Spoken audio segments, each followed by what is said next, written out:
Last time जो मैंने आपको करवाया है वो ये थ्योरम था कि ए आपके पास सिग्मा अलजबरा है।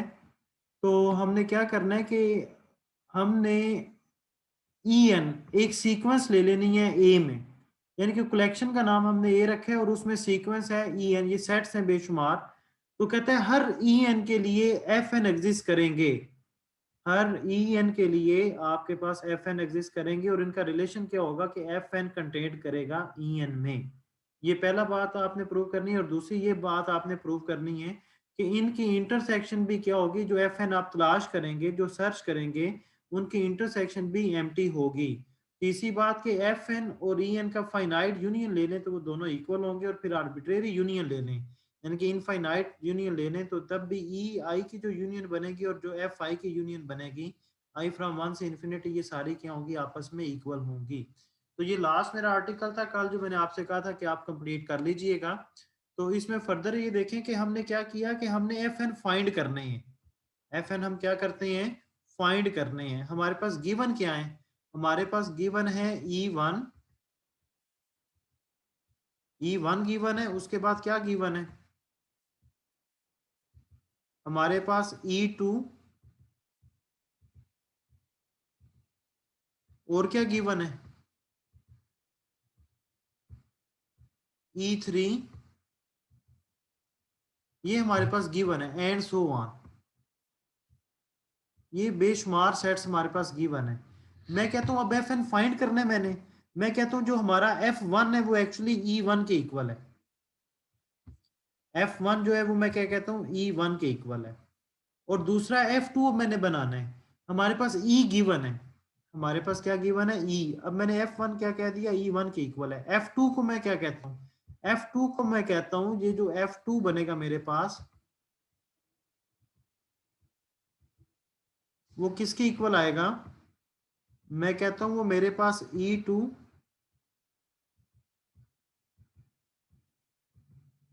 Minus E one.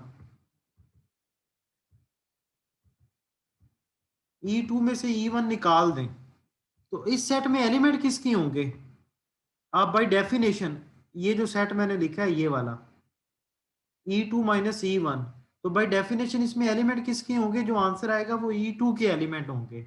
इसका मतलब है एफ टू के इक्वल है।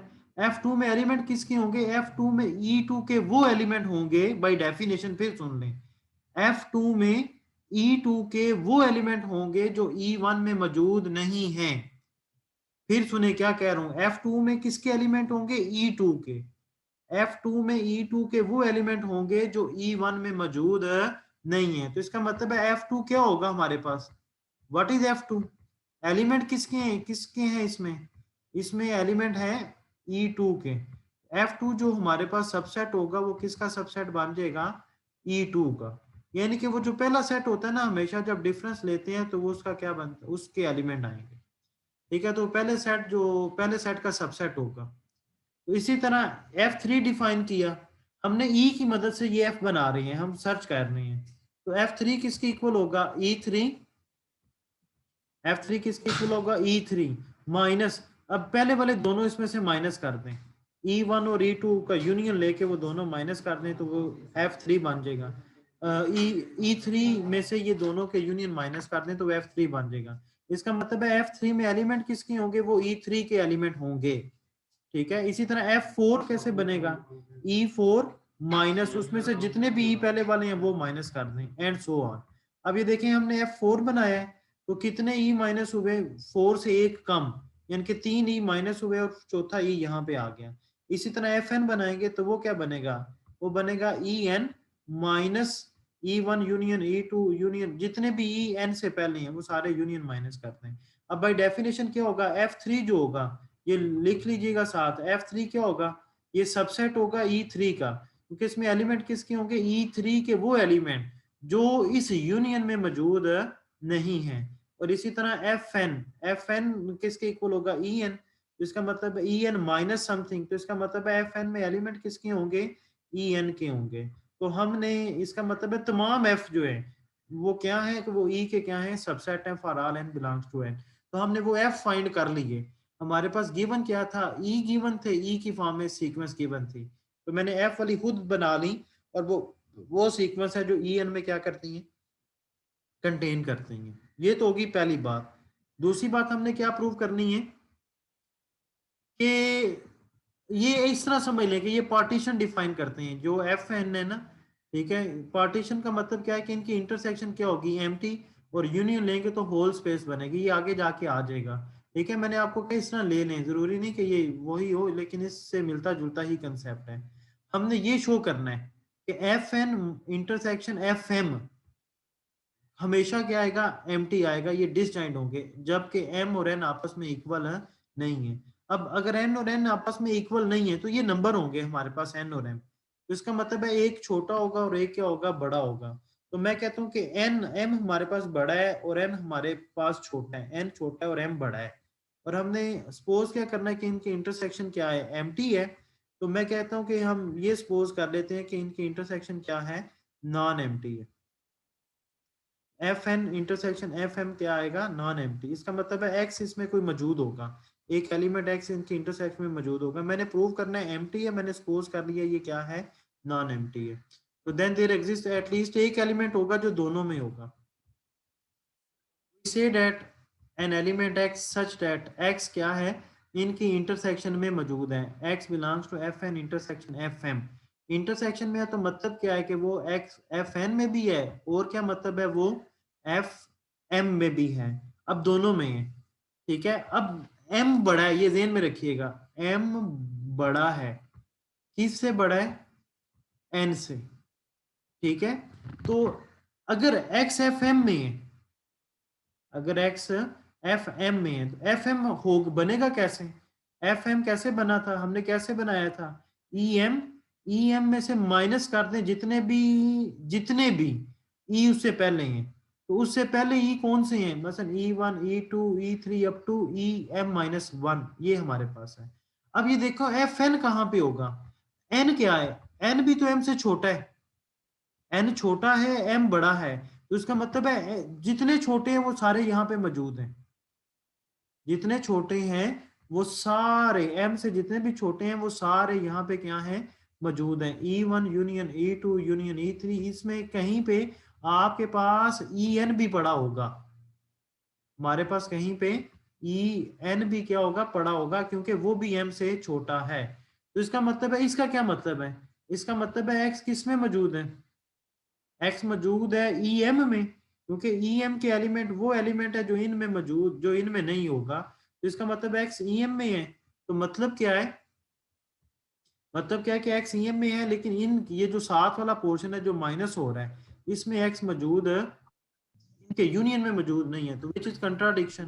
कंट्राडिक्शन क्यों है, क्योंकि यहाँ पे क्या हुआ है, आपके पास एक ई एन भी पड़ा हुआ है यहाँ पे, ठीक है, क्योंकि वो भी ये लिखना नहीं है, वो अंडरस्टूड है कि m माइनस वन तक जितने भी है वो यहाँ पे है, तो इनमें कोई एक ई एन भी होगा।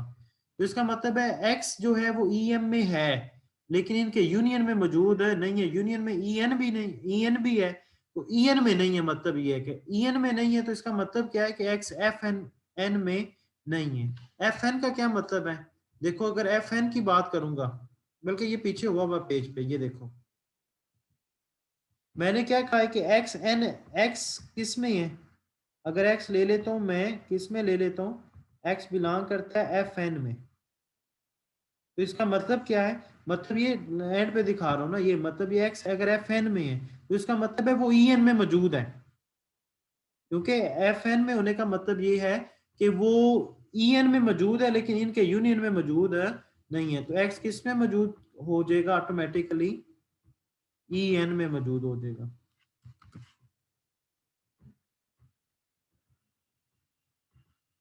एक्स ई एन में मौजूद होगा, लेकिन हम उधर क्या कह रहे हैं, अगले पेज पे क्या कह रहे हैं, हम ये कह रहे हैं कि ई एम में है, लेकिन इस ई एम एम से जितने भी छोटे हैं उनमें मौजूद नहीं है, और एन भी क्या है, एन भी एम से छोटा है, तो इसका मतलब है उसमें मौजूद नहीं है, तो इसका मतलब है ई एन में मौजूद नहीं है, तो मतलब क्या हुआ कि एफ एन में मौजूद नहीं है, ठीक है। और एफ एन में मौजूद नहीं है तो ये क्या हो जाएगी, कंट्राडिक्शन, क्योंकि एफ एक्स किस में मौजूद है, एफ एन में। तो ये कंट्राडिक्शन क्यों आई यहाँ पे और यहाँ पे, वो इसलिए है कि हमने सपोज ही गलत किया था, कि हमने कहा था कि इनकी इंटरसेक्शन क्या है, इनकी इंटरसेक्शन वो क्या है, एम्प्टी नॉन एम्प्टी है। तो मतलब क्या हुआ कि इनकी इंटरसेक्शन क्या आएगा, आपके पास एम्प्टी आ जाएगी। तो ये आपका कंप्लीट हो गया पार्ट 2। ये आगे यूज होगा, आगे हर तीसरे थ्योरम में ये सारा प्रोसीजर यूज होगा। आगे नीचे वाला यूनियन वाला हमने क्या करना है, हमने ई एफ एन किसका सबसेट है, ई एन का, ये हमने पहली बात में प्रूव किया हुआ है। हमने प्रूव क्या करना है कि इनके यूनियन लें तो दोनों आपस में इक्वल, दोनों आपस में इक्वल आएंगे, ये प्रूव में ये करना है। ये प्रूफ एंड पे लिखा हुआ है, कहाँ पे लिखा हुआ है बताता हूँ मैं आपको। हाँ ये लिखा हुआ है, ये हमने ये प्रूव करना है कि ई एन ई आई के यूनियन लें और एफ आई के, आई फ्रॉम वन से एन, तो ये आपस में इक्वल होंगे। हमने करना क्या है, हमने दो सेट्स आपस में इक्वल प्रूव करने हैं। हमने ये दो सेट आपस में क्या करने हैं, इक्वल प्रूव करने हैं, ये हमारा कंसेप्ट है। तो दो सेट आपस में इक्वल कब होते हैं, ये टोपोलॉजी में बड़ी अच्छे तरीके से आपको बताया गया था। इक्वल कब होते हैं, जब पहला दूसरे का सबसेट होगा और दूसरा क्या होगा, पहले का सबसेट होगा। तो जब ये दोनों बातें होल्ड कर देंगी तो ये दोनों सेट्स आपस में क्या आ जाएंगे, इक्वल हो जाएंगे। अच्छा, हमने रिलेशन क्या बनाया हुआ है, हमने ये रिलेशन हमने पहले पॉइंट में प्रूव किया है कि एफ एन, इसको प्रूव करने के लिए एफ एन किसका सबसेट है, एफ एन ई एन का सबसेट है। तो दोनों तरफ यूनियन ले लें। ये अगले स्टेप में क्या किया हुआ है, ये लाजमी लिखें for all N belongs to N, दोनों तरफ यूनियन ले लें, आई फ्रॉम वन से एन, आई फ्रॉम वन से एन, तो ये आपके पास ये सबसेट आ जाएगा। यूनियन आई फ्रॉम वन से N F I subset union I from one से एन ई आई, तो ये आपके पास इक्वेशन वन आ गई। मैंने क्या साबित किया कि ये पहले वाला जो एफ वाला है आई फ्रॉम वन से एन, वो सबसेट है union of I from one से एन ई आई का। अब मैंने क्या शो करना है, अब मैंने ये शो करना है कि ये ई आई वाले भी इसके क्या है, सबसेट। अगर ये मैं शो कर पाऊं तो फिर ये दोनों आपस में क्या हो जाएंगे, इक्वल हो जाएंगे। ठीक है, अब मैंने इसको इसका सबसेट शो करना है, तो जिसको भी जिसका सबसेट शो करना है उसका एक एलिमेंट ले लें। मैंने कहा जी एक्स किस में मौजूद है, यूनियन आई फ्रॉम वन से एन ई आई में मौजूद है। ठीक है, मैंने यूनियन में एक एलिमेंट ले लिया। अब यूनियन में है तो मतलब किसी एक में होगा। तो मैं कहता हूँ वन से एन तक कोई के मौजूद है तो एक्स किस में होगा, ई के में मौजूद होगा। अब एक्स आ गया ई के में, और के कहाँ से, आई फ्रॉम वन से एन है, तो के की वैल्यू वन से एन तक कुछ भी हो सकती है, तो एक्स ई के में मौजूद है। अब मैं कहता हूँ हम एक ऐसा, let M be least positive integer, हम एक ऐसा एम तलाश करते हैं छोटे से छोटा कि जिसमें तो एक्स मौजूद हो। हम एक एम ये ऐसा सेट तलाश करेंगे ना, पहला सेट। ठीक है, मसलन हमारे पास ये मसलन एक सेट है बल्कि इनको नाम दे दो सेट्स को, ये आप, ये दूसरा सेट है मेरे पास, उसके बाद ये तीसरा सेट है। मैंने कहा जी तीसरे सेट में एक्स मौजूद है, तीसरे सेट में क्या मौजूद है, एक्स, तो इसका मतलब है पहले दो में मौजूद नहीं है, तो वो थ्री हमारे पास नंबर मिलेगा, इसको ई थ्री कह देंगे। ठीक है, इस तरह हमने वो लीस्ट सेट फाइंड किया जिसमें सबसे पहला क्या मौजूद है, एक्स मौजूद है। अगर एक्स सबसे छोटे में मौजूद है, इन दोनों में मैंने कहा मौजूद नहीं है, तो इसका मतलब क्या है कि एक्स किस में मौजूद है, ई एम में, लेकिन इन दोनों में मौजूद नहीं है, तो इसका मतलब है इन दोनों के यूनियन में भी मौजूद नहीं होगा। तो इसका मतलब है सो डैट हमने वो एम लीस्ट फाइंड किया कि जिसमें उस एक्स ई एम में मौजूद है, लेकिन उससे जितने भी छोटे हैं उनमें वो मौजूद नहीं है, हमने वो खुद सर्च किया। तो इसका मतलब क्या है कि एक्स ई एम में है लेकिन उनके यूनियन में मौजूद नहीं है। वालेकुम सलाम। तो इसका मतलब क्या है कि इसको अब लिखने का क्या क्राइटेरिया, ये जिसको मार्क करने लगा हूं, इसको और इसको लिखने का क्या क्राइटेरिया है कि एक्स किस में मौजूद है, एक्स मौजूद है ई एम में, लेकिन इनके डिफरेंस में नहीं है, तो माइनस ये लिख दिया। तो इसका मतलब ये क्या है, ये ई एम माइनस समथिंग, तो ये क्या बन जाएगा, एफ एम बन जाएगा। ठीक है, ये एफ एम की वो डेफिनेशन आ गई, एक्स मौजूद है एफ एम में। अगर किसी एक में मौजूद है, किसी एक्स ए में मौजूद है, तो उनके किस में मौजूद होगा, यूनियन में भी मौजूद होगा। ठीक है, तो union from I from one से एन, और आगे क्या आ जाएगा, एक्स आई आ जाएगा। ठीक है, तो एक्स एलिमेंट किसका था, ये ऊपर देखें यहाँ पे, ये मैं हाईलाइट करने लगा हूँ। एक्स एलिमेंट किसका था, यहाँ पे ये देखें, किसका एलिमेंट था, इस यूनियन का। अब चला किस में गया, चला किस में गया, ये यूनियन ऑफ एफ आई में चला गया। ठीक है, तो साबित क्या होगा, इसका एलिमेंट इसमें चला गया, तो इसका मतलब है ये भी क्या है, उसका सबसेट है। तो अब इसको और इसको, ये इसको और इसको हम कंबाइन कर लेंगे। पहले हम क्या कह रहे हैं कि ये इसका सबसेट है, आगे हम क्या कह रहे हैं, नहीं ये इसका सबसेट है। तो इसका मतलब है दोनों आपस में क्या हो गए, इक्वल हो गए फ्रॉम 1 and 2। और समझ आ गई है? Yes sir. और बह रहे हो और डो रहे हो, कुछ बोल दो। Yes sir. आगे भी यही है, आगे भी यही है, लेकिन अब यूनियन क्या है, 1 से इन्फिनिटी तक है, 1 से लेकर इन्फिनिटी तक। ठीक है, तो सेम वही प्रोसीजर है, यूनियन आपने 1 से इन्फिनिटी ले लेना है बस। ठीक है, आगे सेम वही है, ये सारा सेम वही है। ठीक है, यूनियन क्या किया, ये सारा वही है ऊपर वाला, यूनियन 1 से इन्फिनिटी कर लेना है। Is it clear? Yes sir. चलो ठीक हो गया। यस तो सर। अभी मैं इस लेक्चर को इधर ही क्लोज करने लगूँ, आपको दोबारा नया लिंक भेजता हूँ, उस पे आए। उसकी रीजन, ओके सर। उसकी रीजन ये है कि दूसरा लिंक इसलिए भेज रहा हूँ क्योंकि ये चैप्टर कंप्लीट हो गया, आगे नया चैप्टर है, तो फिर वो एक नए लेक्चर से स्टार्ट हो। ठीक है, ओके जी सही। आपको 5 मिनट सही। तक लिंक मिलता है, क्योंकि ये रिकॉर्डिंग पे भी मैंने लगाना है लेक्चर सारा। 5 मिनट तक मिलता है, आप इसको देख लो और याद कर लो सारे स्टूडेंट। आपको नोट्स मैंने शेयर किए हुए हैं, इनको लिख लो, देख लो, और जो चीज ना समझ आई तो वो पूछ लेना। ठीक है, अभी 5 मिनट जी देख। सही। ओके, अल्लाह हाफिज। अल्लाह अल्लाह हाफ़िज़। हाफिज़।